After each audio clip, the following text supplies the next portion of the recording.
This is First Contact, Stories of the Call Center.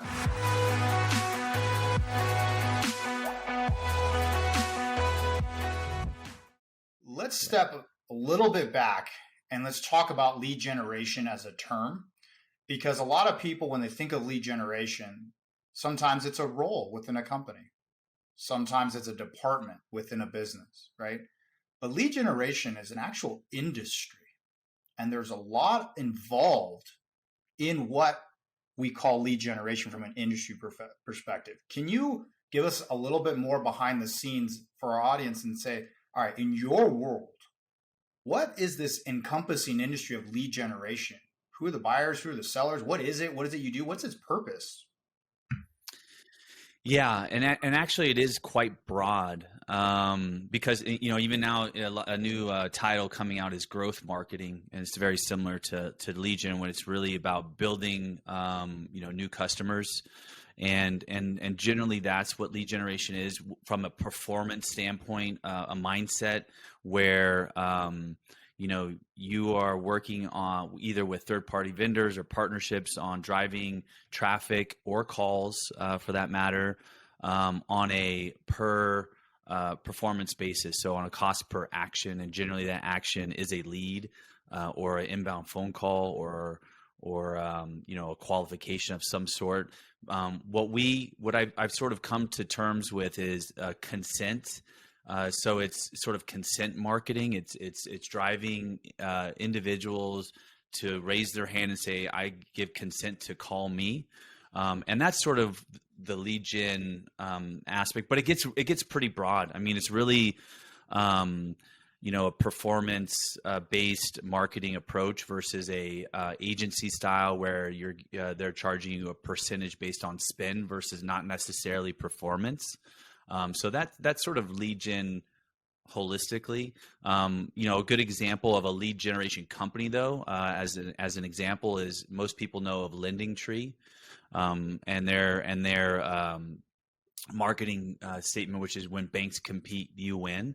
Well, some people may think that LendingTree is a bank. Well, they're not. They're a marketing company. They drive consumers to their website to search for mortgage rates. Those people fill out that form, and then they in turn sell that information to the banks. So you get your information will get sold to 3 different mortgage companies that will then call you and give you a quote on your remortgage or whatever it may be. That mechanism of LendingTree is sort of the lead gen marketplace, and that happens across hundreds of different industries and verticals. So let's unwrap that a little bit further and overlay it with the contact center space, right?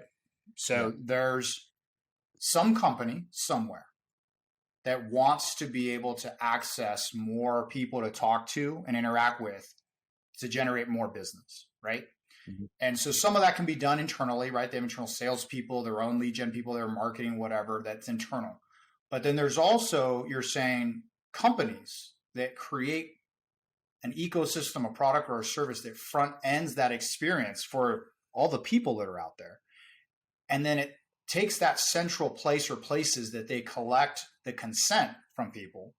And then they either act on that or they distribute that to the people that want those people to interact with for their product or service, right? Am I taking this accurately so far? Yeah. So when we look at just how contact centers interact with sort of the lead gen ecosystem and sort of separate it from sort of the customer service ecosystem, I think there are sort of really 2 buckets of contact centers. There's ones that are obviously owned by the brands themselves, right? So you have your internal contact center, sales team, and then you also have third-party contact centers that work on behalf of those brands, right? So they're either taking in inbound calls and then qualifying them and then transferring them into the sales team, or they're making those outbound calls on data that's being purchased, qualifying them and then transferring those calls into the salespeople. And so so as far as lead gen goes, a lot of times those contact centers need that data to transfer in. So it's either And there's all types of data, right? There's lists, which we don't call those leads in my, like, I don't call those leads when you're acquiring lists of individuals. Obviously they're probably not compliant. We'll just stay away from the compliant conversation at the moment. But if they're not raising their hand, and saying, I want a call about a mortgage, just to stay on that, example, that's not a lead. Now, is it is it a list of a title search that says, hey, these people's mortgages are going to be up in 3 months? Those aren't really leads. Those are sort of what do they call, marketing, sales opportunities potentially, but they haven't raised their hand for you to call them.